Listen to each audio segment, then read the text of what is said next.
Bem, queridos, estamos começando mais um Maranata em Foco, né? E antes da gente apresentar aqui o nosso querido convidado, que hoje veio acompanhado, e você daqui a pouco vai entender por quê, eu queria te incentivar você a se inscrever no nosso canal Maranata Cast, né? Você que ainda não é inscrito, se inscreva aí no nosso canal Maranata Cast, ative o sininho de notificação e você vai ficar por dentro de todos os podcasts que tem no nosso canal.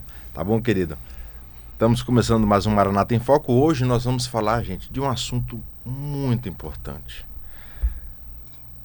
Um assunto que muita gente não gosta de falar, mas é sobre o sofrimento, né? E a gente vai fazer várias explorações aqui sobre esse assunto e a gente recebe com muito carinho o Coronel Eduardo José Pereira da Silva, ele que é coronel veterano da Polícia Militar, bacharel em Direito em Teologia com MBA em Gestão de Pessoas e licenciatura em História, né? Além de uma carreira militar, também atua como pastor e a gente vai estar conversando sobre esse tema e também sobre o livro, viu, dele, Pedagogia do Sofrimento, Lições de Deus para Aprovação, né? Eu já recebi aqui um exemplar do livro, daqui a pouco eu vou pedir, porque é o seguinte, né? Ele tem que fazer a dedicatória, ainda mais daqui a pouco ele vai fazer. Meu querido pastor, a paz do Senhor, tudo bom? Paz do Senhor, irmão André, tudo bem? Uma alegria estar aqui nesse momento para a gente compartilhar um pouco do que Deus tem feito em nossa vida e também falar um pouco sobre o nosso livro nesse último trabalho. Você hoje está acompanhado do irmão Ferreira, ele que é deficiente visual, né? Eu queria que você falasse um pouquinho sobre do porquê ele está aqui com a gente. O Ferreira é nosso irmão em Cristo, nosso amigo lá desde 1987, né?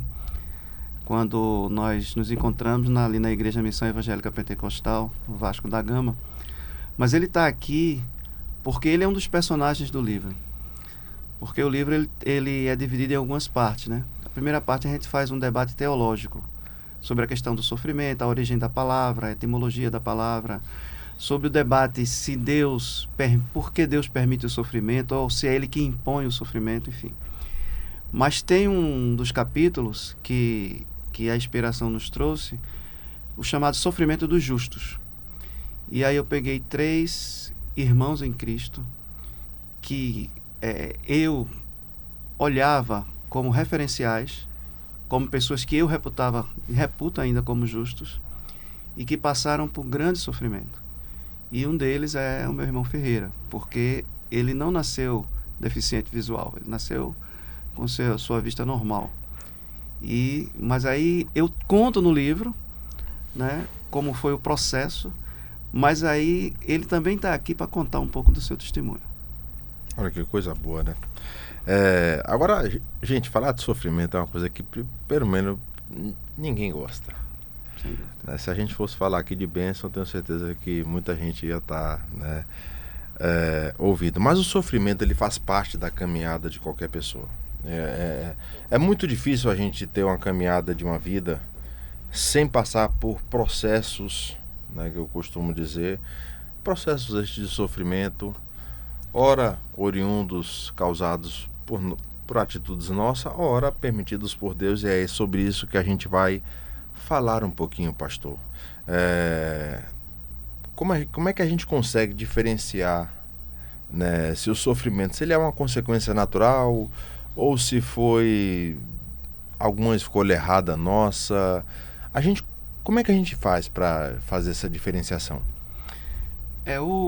O sofrimento, ele é há uma permissão de Deus, porque tudo que existe no mundo, Deus ele está contemplando, olhando e por sua vez permitindo. Agora, o sofrimento ele tem propósitos, né? Em alguns casos ele tem propósito. Mas veja, existe algum tipo de sofrimento que ele vem por conta da natureza mesmo. Então são os eventos naturais. Então pessoas sofrem porque, por exemplo, passam por terremotos, por grandes enchentes. Mas existe o sofrimento que é colocado para outra pessoa por outro ser humano, né? Então, o sofrimento em si, ele não é um fenômeno simples de ser estudado. Ele é um fenômeno complexo de ser estudado. E aí, quando a gente pensa em sofrimento do ponto de vista bíblico, qual é a primeira pessoa que nos vem à mente? É o caso de Jó, né? E o sofrimento de Jó, ele foi um sofrimento permitido por Deus, mas para prová-lo, provar a sua fé. E, naturalmente, ele passou no teste. Agora, enfrentar esse tema do sofrimento, como você falou, André, não é algo fácil. As pessoas gostam mais de falar sobre bênçãos, sobre promessas, cumprimento de Deus nas nossas vidas, mas é necessário nós enfrentarmos esse tema. Por quê? Porque o sofrimento, ele tem um caráter didático. O sofrimento, ele nos ensina a ser melhor cristãos. A inspiração do livro, ele veio no momento que eu estava com meu filho. A gente vinha no carro e ele fez uma pergunta. Ele é muito questionador do ponto de vista da Bíblia, da teologia, e ele perguntou se Jesus sofreu como homem ou como Deus, a questão das duas naturezas de Cristo. E aí eu me debrucei sobre esse tema também pelo processo de observação, de observar amigos, irmãos em Cristo sofrerem, né? Eu próprio tem um livro que eu escrevi, um testemunho, na época da Covid. Eu passei 15 dias internado em estado grave, e Deus, naquela hora da decisão, Deus entendeu que eu ainda tinha missão, tinha algo a fazer na Terra, né? Exato. Mas eu sempre costumo dizer uma coisa que é importante demais, é que o sofrimento, né, você tocou aí no sofrimento, que é permissibilidade de Deus, que foi o caso de Jó, e também no sofrimento que são causados por escolhas nossas, né? Exatamente. São escolhas erradas que nós tomamos sem consultar a Deus, e aí a gente, obviamente, nós teremos uma consequência. Você citou um belíssimo exemplo de um sofrimento de permissibilidade de Deus. Deus permitiu aquilo ali para forjar o caráter que foi de Jó. E também temos o exemplo de Davi, né? Que errou, pecou com Betseba, e teve ali, por consequência desse pecado, a espada nunca saiu da casa dele. E todo sofrimento, toda dor, você falou uma coisa muito, muito interessante, ela nos ensina. Ela deveria nos ensinar, porque tem muita gente que aprende, mas tem muita gente também que não aprende.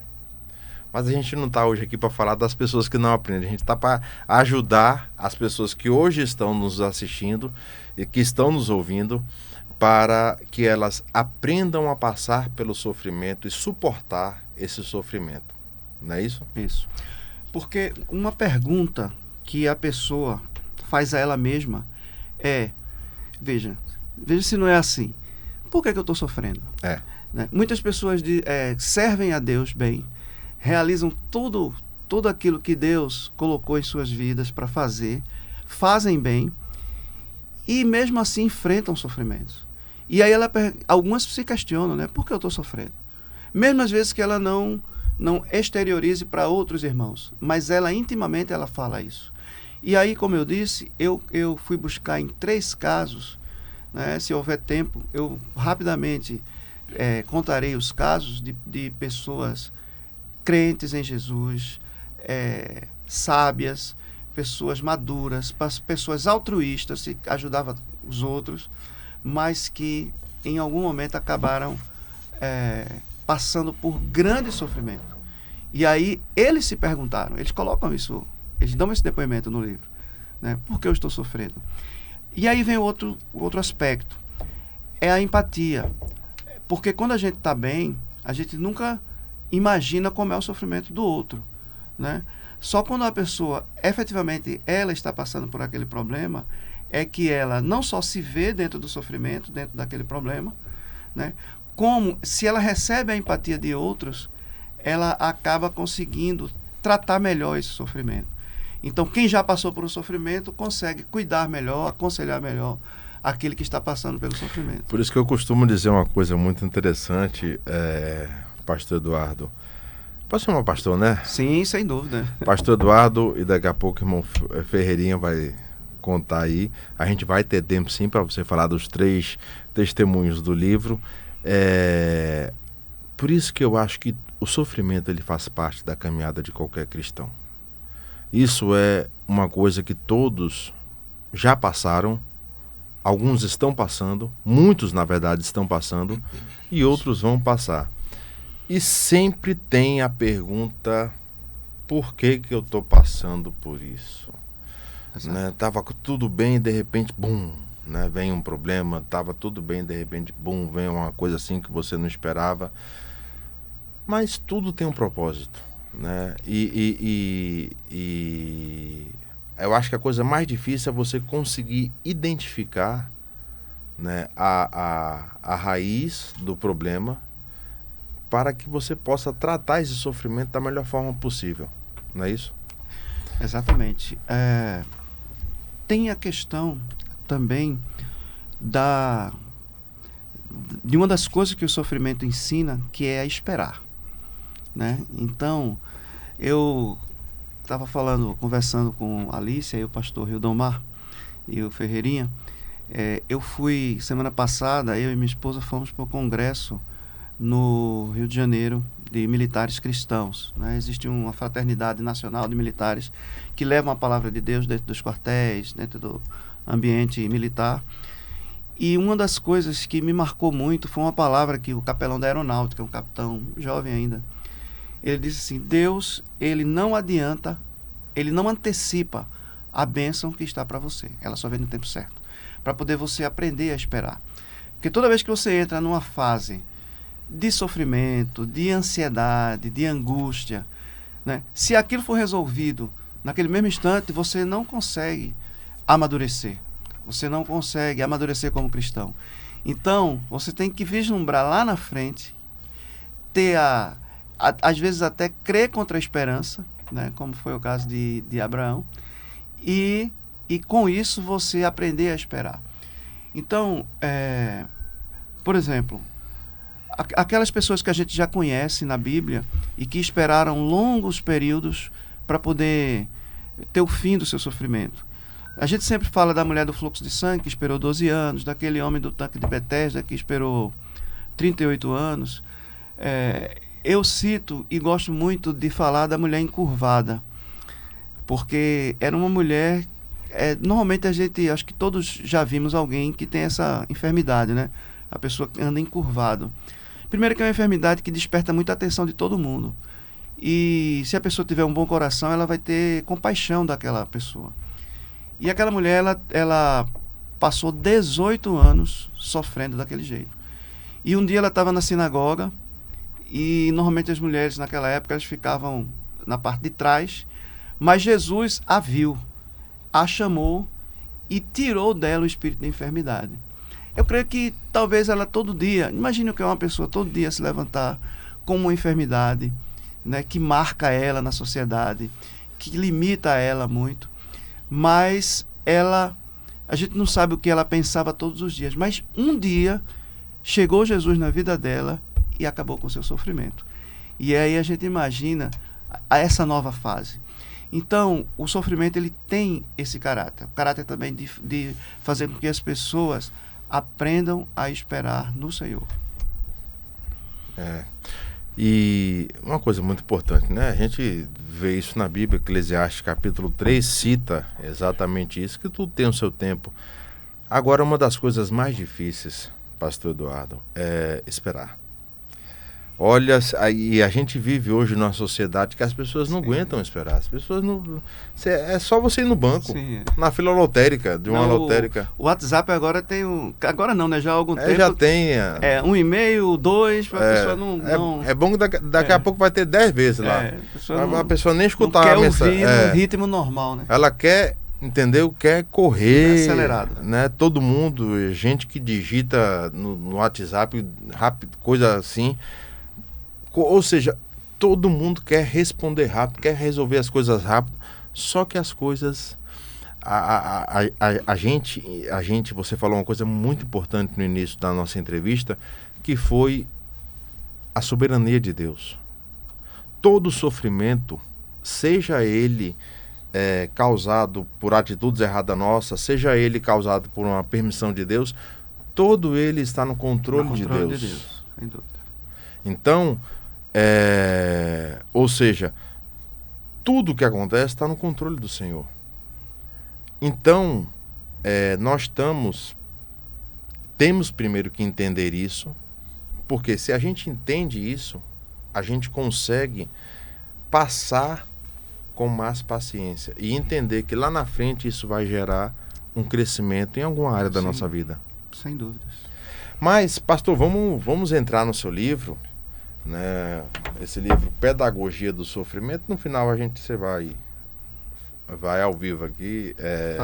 É a melhor parte, fazer a dedicação. Lição de Deus para o dia da aprovação. Eu queria que você falasse aqui, né, dos 3 testemunhos que estão, um está aqui com a gente, que é o Ferreirinha, e dos outros 2. Fique à vontade. Certo. Olha, tentarei ser sucinto, né? Veja, dos 3, eu vou deixar o de Ferreira por último, até porque ele próprio vai falar do seu testemunho. 2 pessoas que eu conheci. Ambas oficiais da Polícia Militar. Uma era uma capitã dentista, a capitã Cristiane Estima. Ela era da Polícia Militar, concursada, mas da área de saúde. Então ela era do quadro de dentista, né? Existem alguns quadros na Polícia Militar da área de saúde, quadro de médico, dentista, farmacêutico, veterinário, e ela era do quadro de dentista.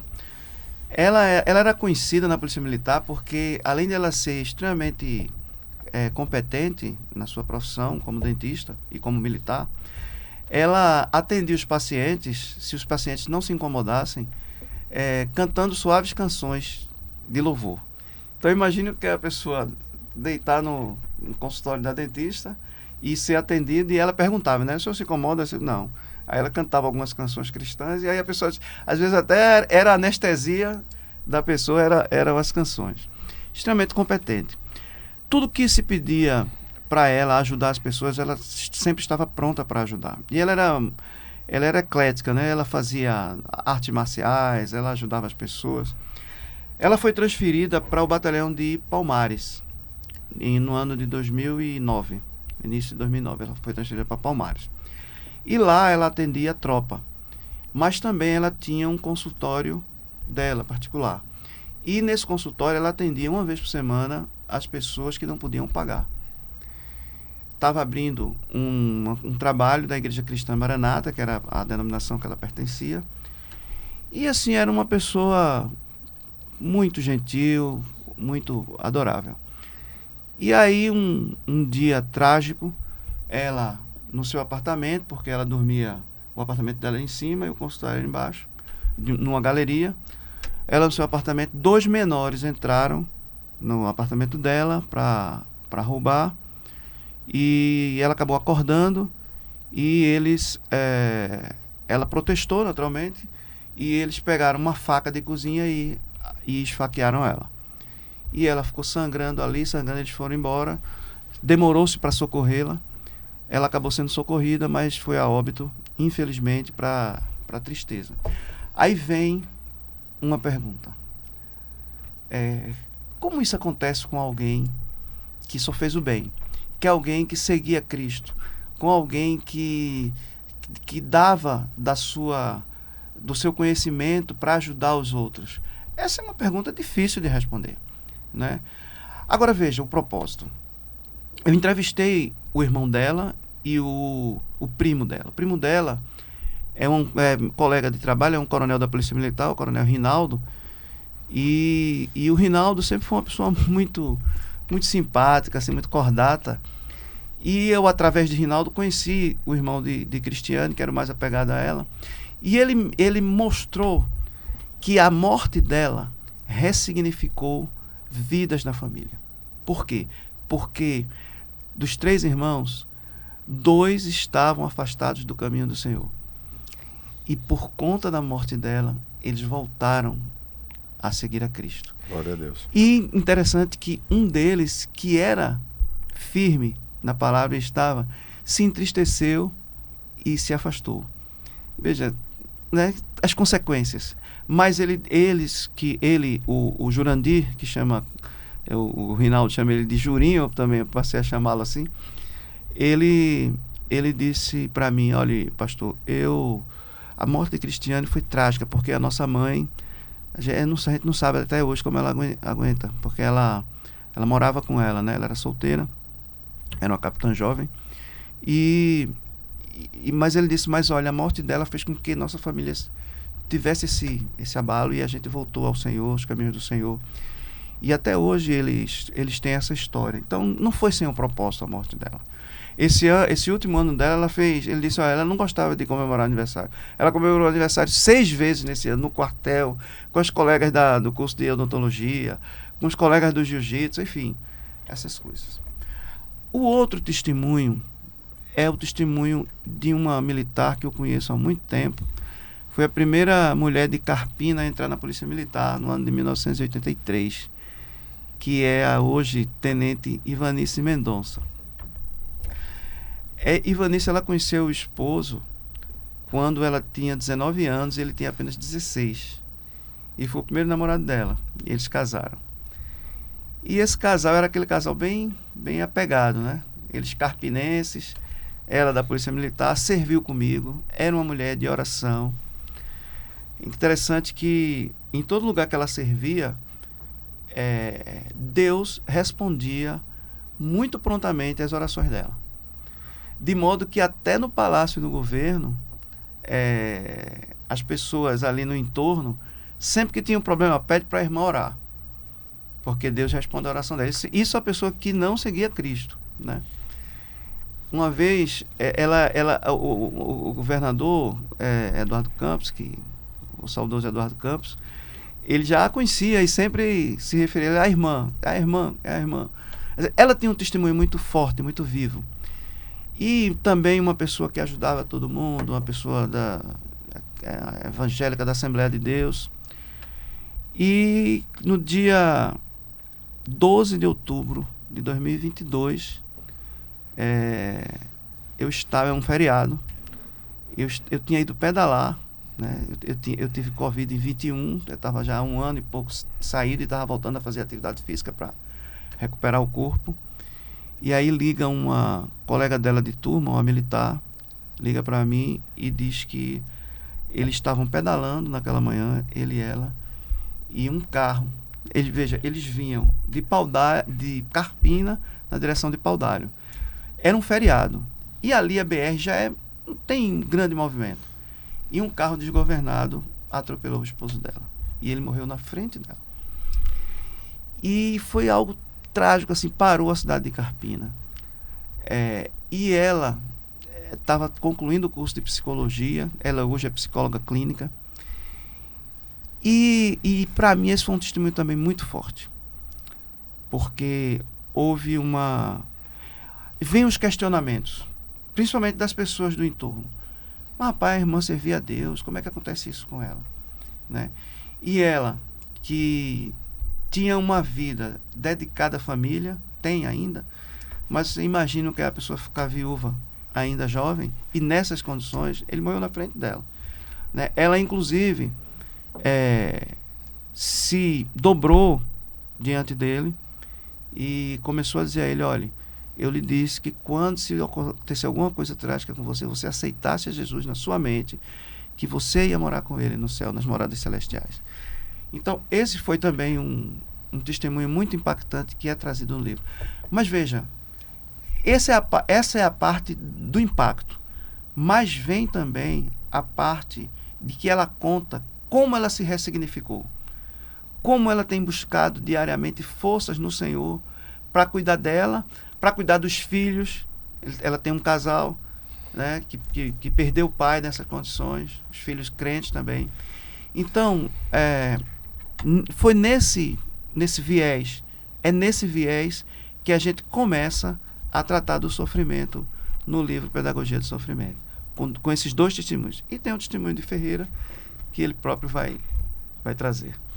Interessante que os dois testemunhos já contados, né, que estão no livro, trazem ensinamentos, né? Então, o sofrimento, ele serve para nos ensinar em alguma coisa, né? Principalmente aquelas pessoas que estão caminhando com o Senhor, né? Sim. Passam por algum tipo de perdas né, ou algum outro tipo de sofrimento, seja enfermidade, seja lá o que for, mas ele tem um caráter de ensinar. Sim. Sempre nos ensinar. E esses dois testemunhos belíssimos de ensinar, de trazer as pessoas para mais perto de Deus. Sim. Porque se tem uma coisa que Deus mais quer, é que a gente tenha mais intimidade e proximidade com Ele. Sim. Mas eu estou ansioso aqui porque eu quero escutar o nosso querido irmão Ferreirinha falar do testemunho dele. Irmão Ferreirinha. Pois não. A paz, meu amado. Amém, meu irmão. Fique à vontade, querido. Tá. E só complementando essa parte final, Uhum. que realmente Deus tem esse interesse de intimidade com os seus filhos. Lembra do início da criação. Todo final de tarde, Deus ia lá conversar com Adão. Adão e Eva, porque o prazer dele é estar sim com essa intimidade conosco. E eu acredito que esse é um propósito principal de Deus, que nós estejamos sempre em contato com Ele, conversando com Ele. Mas, falando de mim, eu, na verdade, cresci na igreja, já 14 anos, já cantava no coral e tinha uma participação no grupo musical da igreja, e tinha uma participação ativa na igreja, de escola dominical. Então, de repente, depois de muito tempo, 49 anos, isso foi em 2011, fui diagnosticado com a doença chamada retinose pigmentar, que é uma doença que aparecem uns pontinhos pretinhos e vão crescendo. Nessa Ferreirinha, você já tinha quantos anos? 49. 49 já, foi. Né? Foi diagnosticado, aparecem uns pontinhos, tal, até fechar a retina.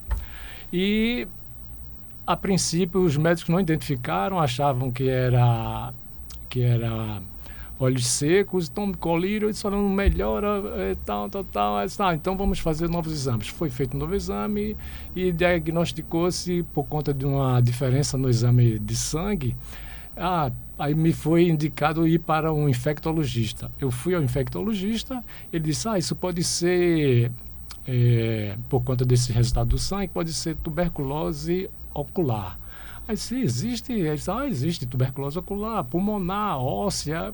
Puxa, então e aí, o que é que eu tenho que fazer? Eu disse, não, tem um tratamento. Quer participar? Ele disse, bom, se garante que eu não perca a minha visão, tudo bem. Eu disse, não, vamos fazer o teste. Eu quero, pronto. Então, participei do primeiro, porque são 4 meses de tratamento para tuberculose, achando que eu tinha a ocular, e foi o primeiro mesmo, que é a medicação pesada, e voltei para ele, olha, não houve diferença nenhuma.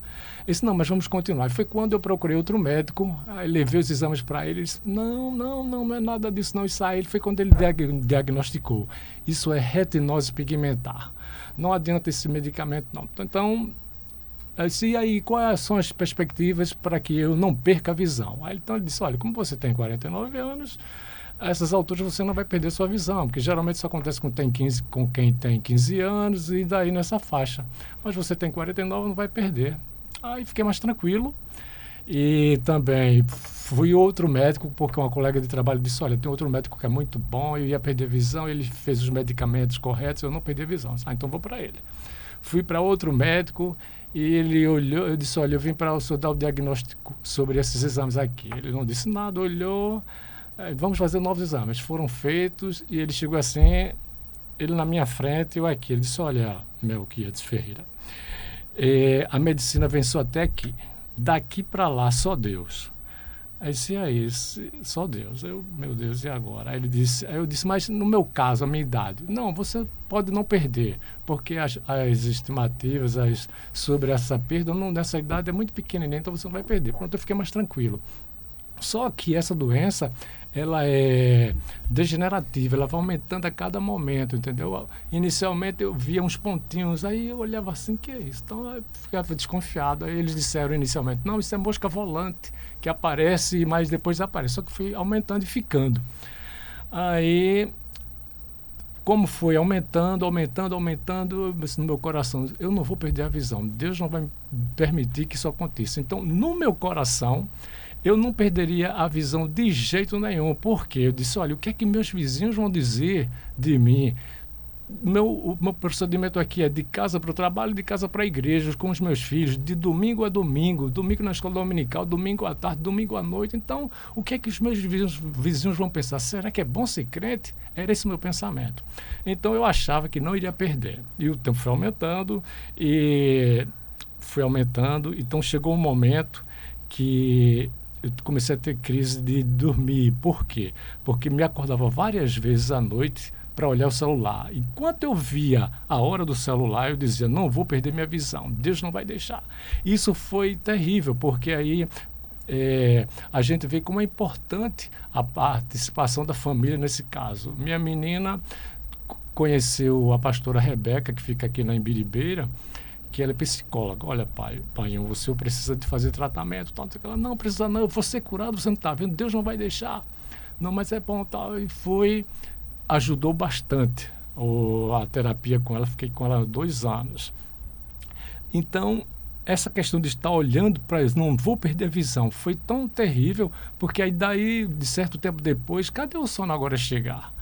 Então, fui diagnosticado por ela com princípio de síndrome do pânico.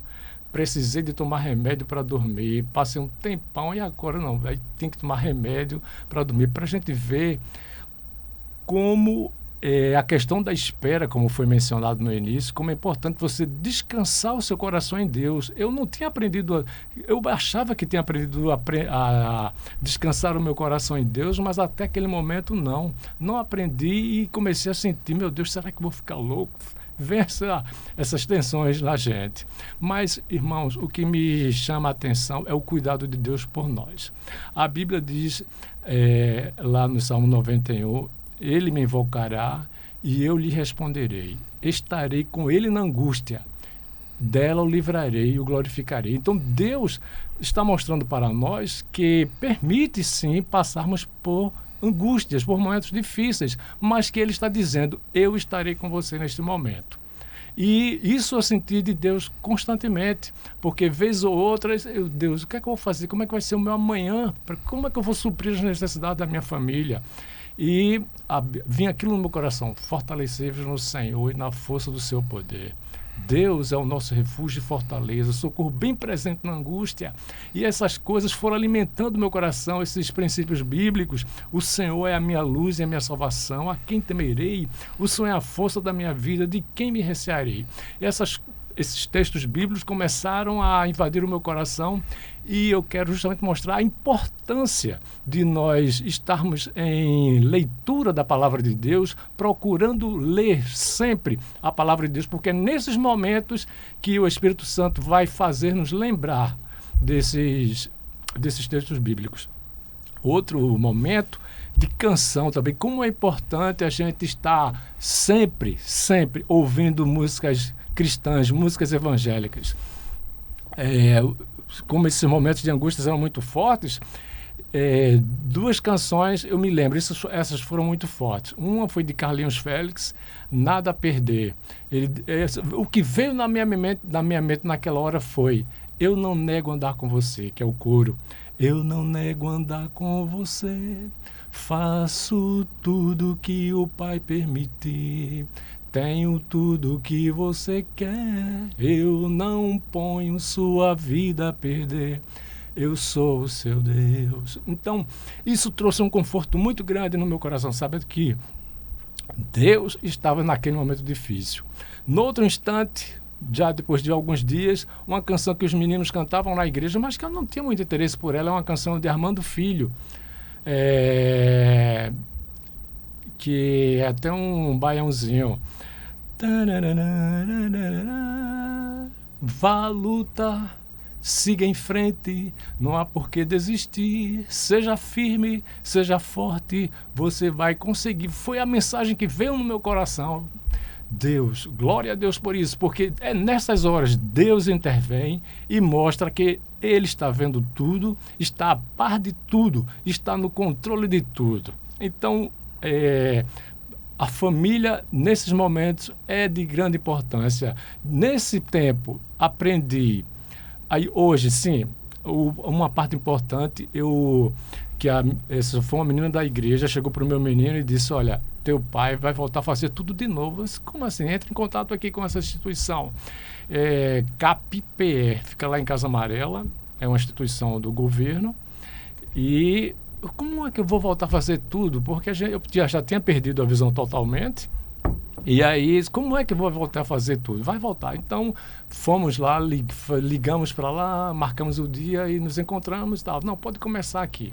E no dia que eu fui, a professora, que a maior parte dos professores é cego lá, quase todos. Alguns que ainda enxergam, outros têm baixa visão. E quando ela pegou no meu celular, assim, o que é que ela vai fazer com o meu celular? Eu sem enxergar mais, ela pegou, daqui a pouco o celular começa a falar, puxa. Então a gente começa agora a aprender novas formas e aprendi a movimentar o celular normalmente. Hoje eu movimento o celular normalmente, movimento o computador normalmente, envio e-mail, anexo o documento, desanexo o documento, continuo essa vida normal, entendeu? Então, tem limitações? Tem, mas em cada momento que eu ia passando das dificuldades, Deus me dá o escape, mas o escape que eu pensava que Deus iria me dar era de não perder a visão, entendeu? Mas Deus tem suas formas de trabalhar, tem seus escapes. Deus, dá-me um escape, dá-me um escape. E Deus foi dando escape. E as angústias, as tristezas, aquele problema de não querer esperar, isso foi saindo do coração, entendeu? E eu fui descansando em Deus e comecei a esperar. Tu sabes de tudo, ó Deus. E Deus, assim, foi me ajudando nas demais coisas. Por isso que o espera, como é importante. Agora, um detalhe que me chama a atenção no esperar é o que diz o Salmos 27, versículo 14. Espera no Senhor, anima-te e Ele fortalecerá o teu coração. Espera, pois, no Senhor. Então, a importância da espera tem uma participação sua, tem uma participação nossa. É animar-se, não baixar a cabeça, levantar. Foi o que ele disse direto para Josué. Esforça-te, tem muito bom ânimo, porque eu estou contigo, não te deixarei, não te desampararei. Então, esforça-te e tem bom ânimo. Então, o ânimo nos ajuda bastante a encarar a realidade da vida nesses momentos difíceis. E é o que Deus pede, anima-te. Anima-te. E num momento como o pastor Eduardo lembrou, da importância da empatia, alguns irmãos sempre procuravam, vamos estar juntos. Aí eles me chamavam, aí ficava um momento de louvores. E num dia desses lá, o Senhor usou o irmão e tocou em mim e disse, recebe ousadia. E aquela palavra veio muito forte no meu coração. Amém. A ousadia, que é a coragem para enfrentar esses momentos difíceis. Pronto, então, daí a angústia, a ansiedade foi passando e hoje, irmãos, glória a Deus, eu levo uma vida normal. Claro que tem as suas limitações, mas normal. Aprendi a ler e escrever o Braille, que é um sistema de escrita e leitura para cego, como ele lê com os dedos. E, como eu falei, das tecnologias, e aprendi a andar com a bengala, aprendi até a jogar xadrez, que eu não sabia, eu tinha a maior vontade de aprender. Como é? Pronto, hoje eu sei, tranquilo. Agora, claro que é tateando e tal, não é? Porque a gente, quando enxerga, está vendo a movimentação das peças. Mas a gente aprende no tato, eu vou ser sincero, eu nunca me passou pela mente eu aprender Braille ou essas outras coisas, mas quando eu aprendi, eu fiquei maravilhoso. Rapaz, que coisa interessante, que coisa bela é o Braille e tal. Então hoje eu gosto de ler Braille e escrever Braille, que tem uns pontinhos e tal, e é especial. Então, claro, não é fácil, Não foi fácil, mas Deus, nos intervalos, vai dando escape. Agora, é necessário que nós estejamos nos pés do Senhor? É sim. Teve momentos de chorar, teve muitos. Quantas vezes eu tinha que chorar, isso não vou chorar na frente da minha esposa, na frente dos meus filhos. Corria para o quarto, como a Bíblia diz, entra no teu quarto, ora ao teu pai em secreto, e teu pai que te vê em secreto te recompensará. Então, eu abri o meu coração para Deus, contava para Ele tudo, e daí saí do meu quarto já aliviado, pronto. Então, a importância de estarmos aos pés de Cristo, aceitar aquilo que está acontecendo conosco, mesmo sem esperar, porque eu não esperava isso, nunca imaginei isso, mas eu sempre digo, Deus tem seus caminhos, Deus tem os seus propósitos, então eu não sei o amanhã. É interessante, eu comentei com o pastor Eduardo quando vimos, o meu neto, ele tem 6 anos, ele disse, vovô, por que é que Deus permitiu que o senhor ficasse cego? Eu disse, eu não sei, eu acho que Deus tem seus planos, tem seus caminhos. Tá. Dias depois, no aniversário do meu menino, ele chegou, vovô, já sei por que foi que Deus permitiu que o senhor ficasse cego. Eu disse, por quê? Porque Ele quer que o Senhor ajude outras pessoas nessa mesma situação. Eu disse, eu creio também assim. Glória. Então, Amém. são situações que a gente não entende, mas hoje eu glorifico a Deus, porque Deus tem os seus caminhos. Ele diz, os teus caminhos não são os meus caminhos. Os teus pensamentos não são os meus pensamentos. Então, Deus que vê o amanhã, sabe de todas as coisas. E nele somos mais do que vencedores. Amém. Isso aí eu tenho total certeza. Por isso que eu descanso meu coração. Então, não permita que o medo invada o seu coração. Quando vier o medo, ou a angústia, ou a ansiedade, descanse seu coração em Deus. Coloque todo o seu pensamento em Deus. Lembre-se dos textos, lembre-se dos hinos, cante louvores a Deus, porque lá Ele está presente, está em silêncio, porque quantas vezes Deus, por que isso? Eu aprendi isso também, não vou mais perguntar nada a Deus, por quê? Deus, Tu sabes de tudo, eu estou aceitando isso. Então, a gente tem que descansar em Deus, todo momento. Isso eu aprendi bastante. Amém. Gente, é muito impactante o testemunho do Ferreirinha. Né? É interessante porque é uma das coisas que nós precisamos aprender. Sabe, como cristãos, como seres humanos, a termos empatia. Sabe, e é interessante porque no momento a gente não consegue entender. Sim. Quando a gente está no furacão, né? verdade. Quando você está passando pelo furacão, você não consegue entender. Mas você escutando um testemunho desse do Ferreirinha, ele aqui já trouxe algumas formas de como é que nós podemos passar e mantendo a fé e a confiança em Deus, que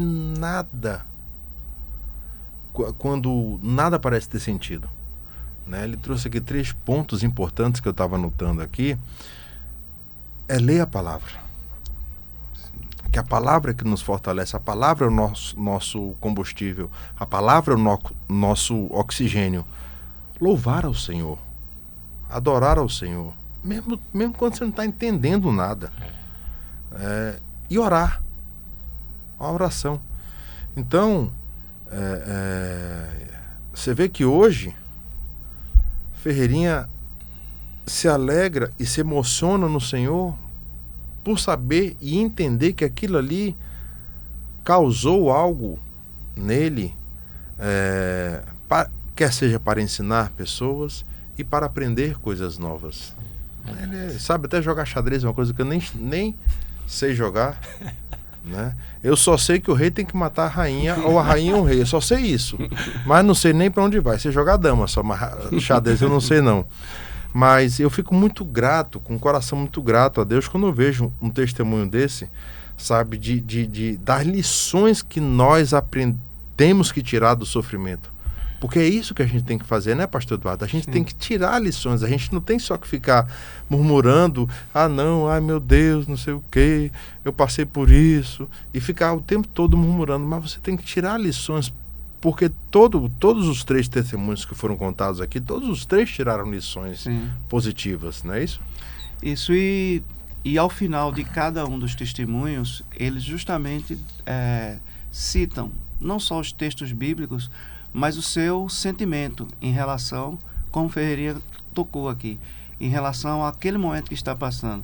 Você falou muito bem, quando a gente está no epicentro do furacão, né, parece que somente a gente tem esse problema. Exatamente. Mas outras pessoas também têm problemas, às vezes até mais graves, às vezes até mais sérios, né? Mas o importante é não perder o foco, é não perder a esperança, não perder a confiança, porque tudo isso um dia vai passar. E Deus, ele vai ressignificar. Eu falo no livro somente da caverna de Adulão. Caverna de Adulão, Davi foi com 400 lá para dentro, homens em aperto, homens endividados, homens em angústia, né, de sofrimento, mas eles estavam ali para passar um período, para depois sair e enfrentar a vida, porque Deus faz assim. Amém. A gente já está chegando aqui ao final. Gente, esse Maranata em Foco de hoje foi, né, emocionante, impactante, Glória a Deus, né, e nos traz muita lição. Lição de nós termos mais resiliência, lições de nós não desistirmos, lições para nós continuarmos mesmo quando as circunstâncias estão desfavoráveis, a gente continuar confiando no Criador do céu e da terra. Lições de que nós precisamos olhar mais para o próximo. Nós precisamos se colocar mais na posição do próximo. Porque parece, a gente está numa sociedade muito egoísta. As pessoas, Sim. não, só eu tenho problema, o meu problema é o meu problema, é o meu... E às vezes tem pessoas do outro lado que estão com problemas maiores. E quando a gente começa a enxergar, às vezes, os problemas dos outros, a gente parece que Deus ele vai conduzindo e guiando os nossos problemas. Mas foi muito rico, né, esse Maranata em Foco. Mais uma vez agradecer ao Ferreirinha, que Deus continue lhe abençoando. Amém. Quero um dia poder sentar com você para aprender a jogar xadrez. Ou já jogar com ele. Ou jogar, não, mas aí eu preciso primeiro aprender, né? Porque se eu jogar com ele eu vou perder. Então eu preciso primeiro aprender a jogar xadrez. Mas Ferreirinha, que Deus continue abençoando a sua vida. Amém. Muito obrigado. E meu querido pastor Eduardo e coronel também, né? Que agora vai dedicar esse livro aqui, viu, gente? Vai assinar aqui. O livro é Pedagogia do Sofrimento, né? Já vai estar aqui. Eu estou terminando de ler um livro e esse aqui já vai ser o próximo livro. Amém. Que eu vou ler. E ele vai aqui fazer aqui a dedicação aqui dentro do Maranata em Foco. Aqui é tudo assim, a gente faz ao vivo mesmo e entendeu? Tem um roteiro aqui, a gente segue uma parte do roteiro, depois a gente vai, aquela coisa toda. Mas a gente agradecer de coração a vocês e a audiência de todos vocês. Que Deus continue abençoando a vida de cada um, né? E está aqui o nosso querido pastor Eduardo fazendo a dedicatória ao vivo do livro. Esse livro você encontra em algum lugar, pastor? Eu costumo dizer que se a gente tivesse livraria como tem farmácia na cidade, seria mais fácil, seria, né? Mais fácil. A gente, as livrarias, principalmente cristãs, né? Verdade. É raro. Então, como é uma produção independente, aí realmente teria que ser comigo mesmo, né? Tá ótimo. Pessoalmente. Então vai aparecer aí o Instagram. Você tem? O senhor tem Instagram? Tem sim. Então vai aparecer aí no rodapé do vídeo. Eduardo Pereira. O seu Instagram, Eduardo Pereira. Aí lá você entra lá e você vai poder ler sobre esses 3 testemunhos, que eu tenho certeza que vai edificar muito a sua vida. Mas, meus amados, estamos chegando aqui já no final do nosso Maranata em Foco. E eu quero agradecer o carinho da sua audiência. Ao vivo é assim, é tudo assim, gente. Não se aperreie, não. Entendeu? Não se preocupe não, você que está nos assistindo, mas ao vivo é tudo assim mesmo, viu? Eu quero agradecer o carinho da sua audiência, que Deus continue abençoando grandiosamente a vida de cada um de vocês. E não se esqueça de se inscrever no nosso canal Maranata Cast. Um abraço muito carinhoso. Olha, outra coisa importante, ative o sininho de notificação, que toda vez que começar um podcast ao vivo, você vai ser notificado e você com certeza vai ser ricamente edificado e abençoado. Um abraço muito carinhoso, obrigado pelo carinho da audiência de cada um de vocês, que Deus abençoe e até o nosso próximo Maranata em Foco. Um abraço.